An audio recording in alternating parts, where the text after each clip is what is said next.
Ito na ngayon, kaya dumating na kami sa Grand Terminal, kinausap ko yung konduktor kung saan yung dumadaan yung papuntang Kwan, papuntang Pier ng Dalahican. Kasi,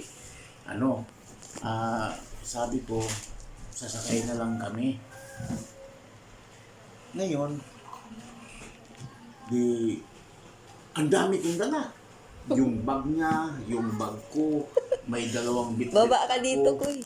May unan pa na sinipit ako.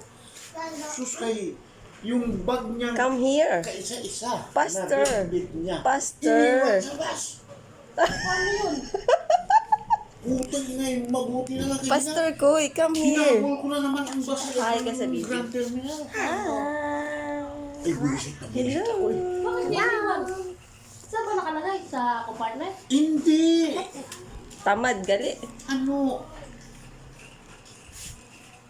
Siya ang may hawak ng kanya